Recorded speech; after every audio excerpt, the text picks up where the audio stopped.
Hello, viewers, and a very warm welcome. You're watching India Fights Back with your host, Kriti Mishra. An anti COVID oral drug developed by the DRDO has been approved by the Drugs Controller General of India for emergency use as an adjunct therapy in moderate to severe coronavirus patients. Clinical trials of the drug showed that it helps in faster recovery of hospitalized patients and reduces supplemental oxygen dependence. The approval of the drug has come at a time when India has been grappling with the coronavirus cases that has stretched the country's healthcare system and infrastructure. The anti COVID 19 therapeutic application of the drug has been developed by the Institute of Nuclear Medicine and Allied Sciences, a lab of the Defense Research and Development Organization or DRDO, in collaboration with Dr. Reddy's Laboratories, Hyderabad. The work on the drug began in April 2020 during the first wave of the pandemic. And for more on this, I'm joined by Dr. A.K. Singh, Director General, Life Sciences, DRDO Headquarters, and Mr. Salvamurthy, former Chief Controller, R&D, Defense Research and Development Organization, and he's also President, Amity Science, Technology and Innovation Foundation. Welcome to Al Sabah Television, gentlemen. And Dr. Singh, coming to you first, take us through the journey of development of this drug, which is 2DG. 2DG, which stands for 2-deoxy-D-glucose. It's a glucose analog. Glucose, which is the major source of energy to the living cells. The story emanates or started about a decade and a half back when 2DG was explored by the scientists at Institute of Nuclear Medicine and Allied Sciences for its application in the therapy of a brain tumor, more particularly the glioblastoma. And the concept or the rationale of using 2DG was the optimization of the radiotherapy in the glioblastoma, or we used it more scientifically saying as a radiosensitizer. And what do I mean by this? I'll just take a few minutes to explain. And for the benefit of the audience, I'll take a very layman example. You know what happens when, let's say, there are two people. One works on the table and the other works on, normal person, and other runs, he is on the run. If we see that both of them would need food, but the person who runs needs more food, Yes, as compared to the person who is not so active. So the cells which are cancerous or the cells which are infected by the virus, they are akin to the person who runs. It means they need more food. So 2DG, what happens when it is administered, the cancerous cell or the viral infected cell, it takes in the larger quantity. Why? Because they need more as compared to the normal cell. What happens when they take it more? But 2DG, being the glucose analog, is absorbed as the glucose, but it does not participate in the glycolysis. It means it is not able to provide the energy for the survival of the cell. So it means though they have taken the 2DG, but they are not able to utilize it for the energy, and they feel energy starved. At that time, in case of the tumor therapy, we give the radiotherapy, means external beam radiotherapy, thereby killing the cancerous cell differentially as compared to the normal cell. This was the rationale or the mechanism of action of 2DG. Then I'll come to the COVID later on, but I have introduced that. Then at that time also, Dr. Reddy's lab was our partner. So though 2DG is a generic molecule, it is not a molecule which has been developed by DRDO, it is available. But we explored or we extended its application at that time for the brain tumor. But it had to be imported, or it was being procured at an exorbitant price at that time. To make it available, one of our lab, DRD Gwalior, Defense Research and Development Establishment at Gwalior, they synthesize it with a process. So to say now we have a patent of its synthesis. DRD Gwalior has a patent for its synthesis, and that patent has, the TOT has been done to Dr. Reddy's lab, and they are our industry partner. After that, this for tumor therapy, it went to phase 2, phase 3. But after that, it was left to the Reddy's lab, and they kept on exploring it. But DRDO, we did not pursue it with that vigor. After a lull period, now last year when the COVID started and the India was facing the first wave, at that time, the scientists at INMAS, particularly two scientists, Dr. Sudhir Chandna and Dr. Anant Narayan Bhatt, in one of the meetings where I was there, our chairman, Dr. Satish Reddy, was there. They made a presentation, and immediately Dr. Reddy and myself, we decided that we will explore it. So immediately, though it was a lockdown period, then the team was sent to NIV because they had the facility of in vitro culture, because it is a pathogen of level 3 plus. Understood? BSL 3 means level 3, biosafety level 3 is required. So they have a BSL 4, that is the one unique facility in India at NIV Pune. So we carried out some in vitro experiments to see its efficacy, the efficacy of 2DG on SARS-CoV-2 virus. And the results were quite encouraging. The further in vitro experiments were carried out at CCMB, which is a CSIR lab in Hyderabad, and we got very encouraging results. Okay. Incited by the results, then we approached the Drug Controller General of India. We got the phase 1 clearance. We already had certain data of 2DG. It was easy for us. So to cut the long story short, then we got the phase 1 trial, phase 2, then phase 2A and 2B, because there was a dose escalation, and then the results were encouraging. Then they gave us the permission to phase 3 clinical trials for 220 patients. And that phase 3 clinical trials were carried out in 27 hospitals across the country. And then the results were collated and they were presented to the Drug Controllers General of India.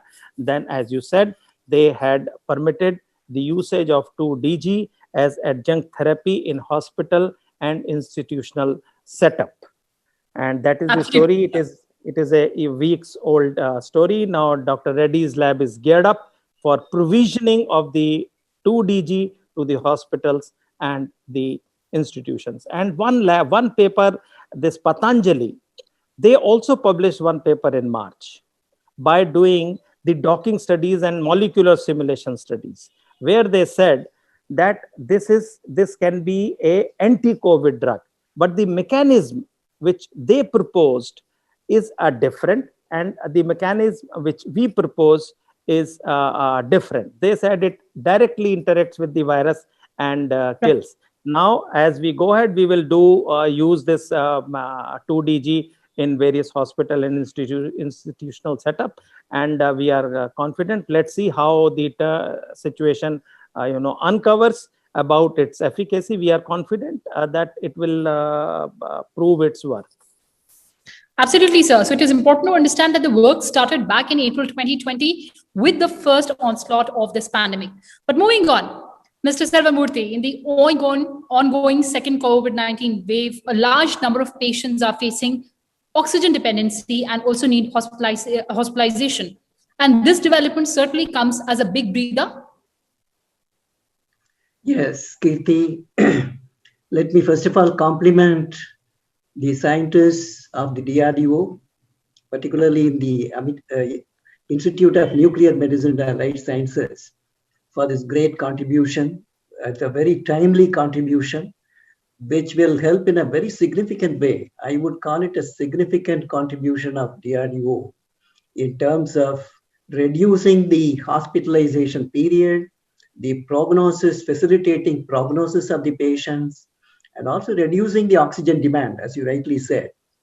DRDO, under the able leadership of Dr. Satish Reddy as chairman, and Dr. A.K. Singh being there as now the Director General, Life Sciences, they have done a remarkable job. This is one of the significant contributions. there are many things which we can talk about. Like, for example, they started with sanitizers, to start with hand sanitizers, material sanitizers. Then they went into environmental sanitizers. Then the personal protective ensemble for the health workers, be it a nurse or be it a doctor, the health workers who are attending on the patients, how should we protect them? The personal protective ensembles were developed and introduced. We introduced ventilator. I have been part of all these journeys since I spent 40 years with Dr. A.K. Singh and others. So the next thing is ventilator. We developed at that time the ventilators. We transferred the technology to Scan-Ray as well as to Pricol. So today it's finding an application for treating the patients. Then the oxygen concentrator. We actually developed that for DRDO, developed for pilots, fighter pilots. When they fly in air, how do you generate on-board oxygen generation, OBOX, where you use the nitrogen filter, you filter out the nitrogen, concentrate the oxygen. So we actually developed in DRDO for oxygen concentrator for fighter pilots as on-board oxygen generation system. So today you are finding the application here for oxygen. Similarly, the oxygen monitors, then hospitals with ICU, and everything. We constructed such similar hospital in high altitude for the pilots when they go there. If they develop acute mountain sickness, put them in the oxygen-rich environment. So such technologies, today we are finding applications. Similarly, triage of these COVID patients. How do you classify them into who are the ones immediately they require the application? We used actually in other conditions in the battlefield, triaging the patients who need attention first, second, third. So this is again our experience of DRDO triage came in. Then they have also worked on the herbal medicine, yoga, which can be prophylactic. So if you look at DRDO today, there's a tremendous span of activities, contributions, which are relevant to COVID situation, which have been developed.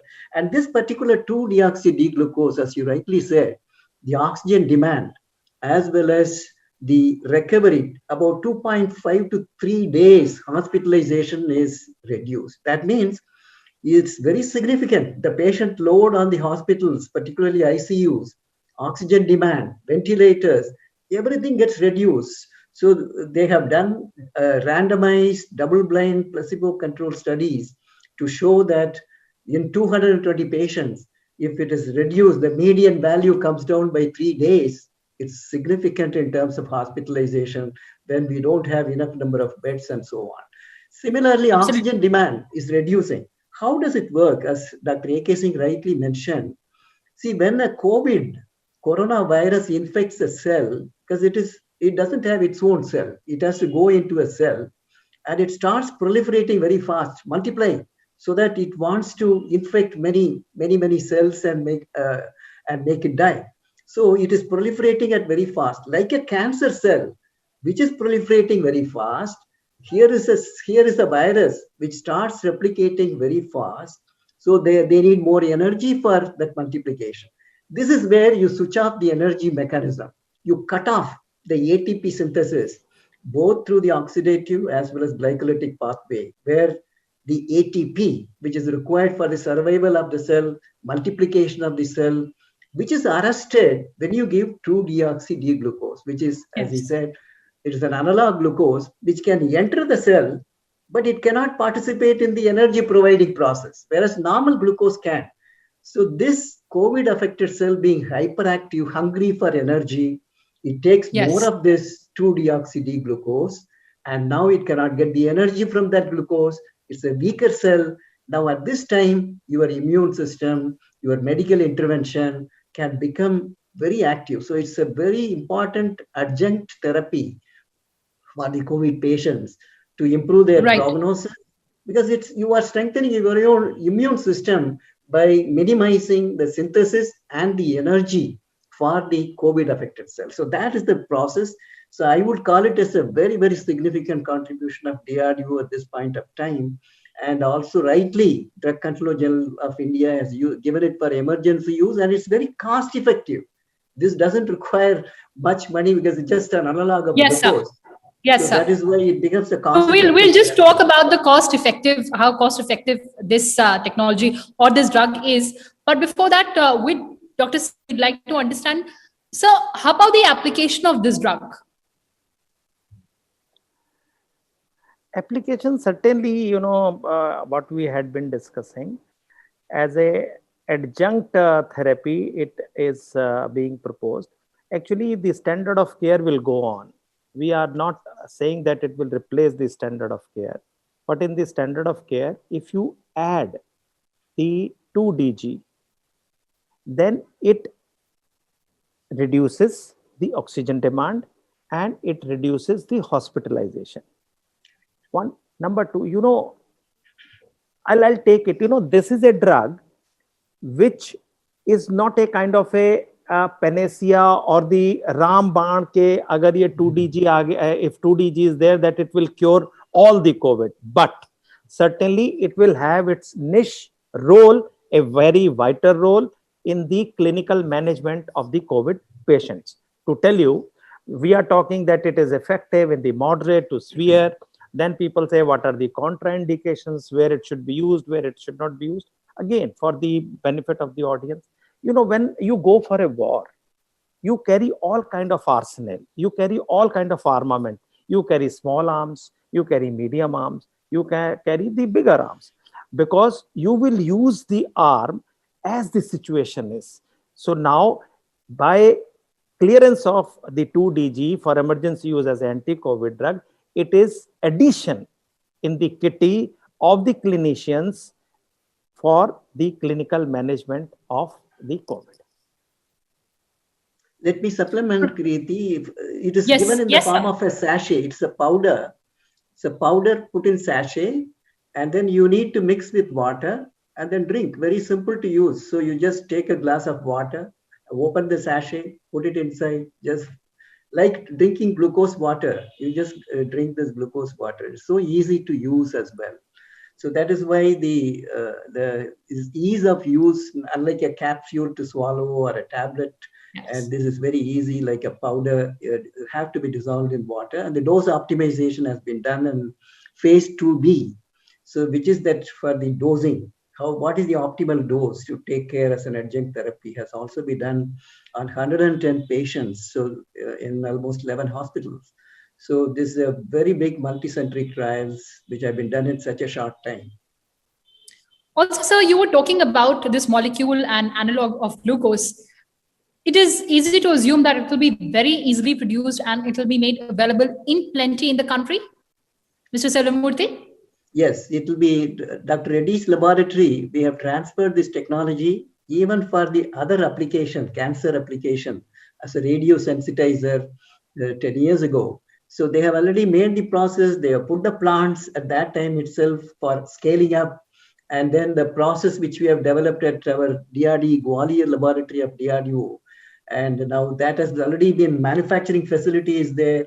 So they can just scale it up. We can actually export to the other countries. Once we are now putting into application here, there is a tremendous scope for exporting to all the countries which require the support. If you can imagine, globally, if we can reduce 3 days hospitalization period, reduce the oxygen demand, tremendous impact in terms of the medical management of this corona patients, COVID patients. So I feel this is a very significant development from our country, particularly DRDO and INMAS. Dr. Singh, what about the efficacy results? What are the efficacy trends that you've observed? Actually, the efficacy trends in 220 patients, we have found two things. That it reduces the oxygen dependence by 50% as compared to the standard of care. And number two, which leads to the reduced period of hospitalization. On these 2 points, the DCGI has given its emergency use permission. And as Dr. Selvamurthy is saying, because at this time, reduction in the hospitalization and reduction in the oxygen dependency, if you see, it's one of the major aspects in reducing the load burden on the system, number one, and also inculcating the confidence in the patient. and the patient getting better in a lesser time. So it means it shows its effectivity and the efficacy. We are talking of effectivity. It is effectiveness what I am talking. Efficacy will come out when we do it in the larger population, because effectiveness and efficacy are two things. We are talking of the effectiveness now. Efficacy will come when we do it in the large patients, large number of patients, and it will further get refined. We will get even more indications that where it works better. It is just now, it is the first positive, or it is the, I should say, the end of the beginning, because now we have got the permission. Now as we go to the larger patients, I think let's see that how the things unfold, and I'm quite sure, confident that it will find its place and role in the COVID management. Let's hope for that, sir. But Mr. Selvamurthy, there are also questions whether this drug would be effective on different variants of this virus. What is your take? See, every variant, if you really look at this virus, it acts like any the variant which you have. It affects first the cell, and then starts multiplying, proliferating, whether you take any variant. So that is where any variant getting into the cell, and if you switch off the energy mechanism for their survival, then you can stop the multiplication, synthesis. And that is what is being done. So it will work on every variant, in my opinion, because the basic rationale is switch off the powerhouse. So once you switch off the powerhouse to the cell which has been afflicted with coronavirus, that is, you cut off the supply of energy. Any variant is going to work in that mechanism. So both in the glycolytic pathway as well as oxidative pathway of generating energy, ATP, that is switched off. So any variant cannot tolerate that kind of energy-less situation.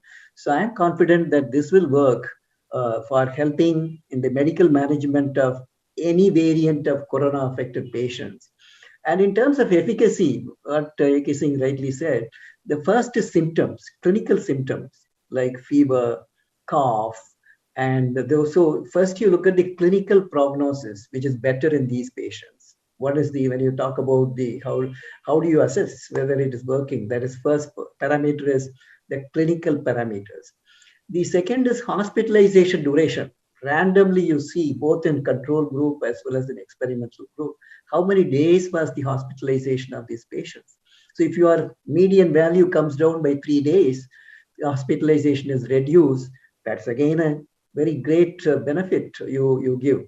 Then similarly, the oxygen demand. Oxygen demand, why does it go? Because when the oxygenation of hemoglobin, which is SpO2, measured as SpO2, when it goes below 90, then you need to support. So the oxygen, when you reduce that, that's also a big, the important contribution in terms of managing the patients without oxygen, with the normal, the oxygen available with their own breathing.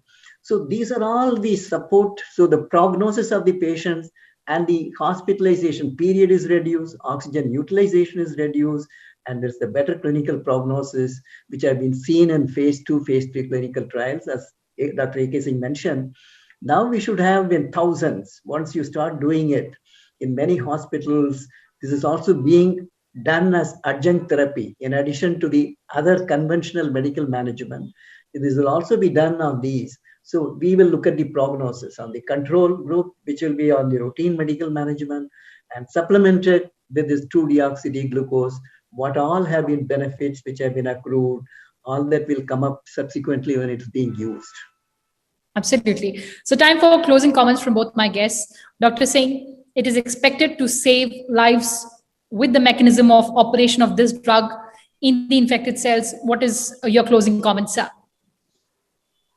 I'll say, because, the whole world, including India, we are passing through very unprecedented, unimaginable times. The scale, the uncertainty. I think I define the times as the uncertainty, because nothing is certain. And at that time, we need anything and everything, whether small or big. And I want to place on record, because I come from DRDO, I think DRDO had shown that how we can utilize the knowledge which we generate, the knowledge which is available, the technology which we generate, how we can deploy it in a shortest period of time for the nation, for the situation which is, or the area which is not our main domain. Because we have the training, we have the capability of tweaking the technologies, extending the technologies, utilizing the technologies for any situation. And we have shown it to the India, and more than in the words, at what Dr. Selvamurthy said, right from the sanitizer to the hospitals, to the oxygen generation plant, to the mobile BSL-3 facilities, to the PPEs, to the testing of the PPEs, to the making of the masks, testing of the masks, what not. And I think we are with our people, and we will do our best to provide more and more technology solutions. And I think at the end, I will appeal to all my Indian citizens that let's follow the guidance and the advice of the experts, the advice of the government in letter and the spirit very thoroughly, so that we all combinedly can fight this pandemic out and we emerge as the winner. So because we have a long way to go and we cannot be complacent, and let's follow the instructions very carefully and faithfully. All the best. Thank you. Absolutely, sir. We have to follow the COVID appropriate behavior and also rely on the medical advice. Mr. Selvamurthy, your closing comments. Homo sapiens have tremendous resilience, particularly Indian intellect. You can find any grand challenge. You can face any grand challenge. Our scientists, doctors, paramedics, we have the determination, we have the conviction. So we will come successfully in combating this second wave, and let us prevent the third wave happening, and for which, as you rightly said, the government has made great initiatives, but we must adhere to all those norms which have been set up. This particular drug, I would appeal 2-deoxy-D-glucose. Let it be tried in all hospitals. Let that be an adjunct which is being used in other. And let us, with open mind, let us give a bigger population studies. So that is the appeal I would like to make to medics, paramedics, hospitals, and also the Indian Council of Medical Research and its institutions to go full swing, so that this will benefit. Then this model can be replicated in other countries. So that is my hope, that every hospital will take this, adopt this, and give a try. And then certainly they will find the beneficial effect. Thank you very much. Absolutely. So very important points made by both our guests. On that note, thank you so much for joining us. Thank you. Thank you. That's all we have for you in this edition of India Fights Back. But before that, let me remind you once again to stay safe from the coronavirus pandemic. Remember to wear a face mask and wash your hands and face regularly, and ensure that you maintain physical distancing whenever you're stepping outside. These simple precautions are all it takes to defeat this pandemic.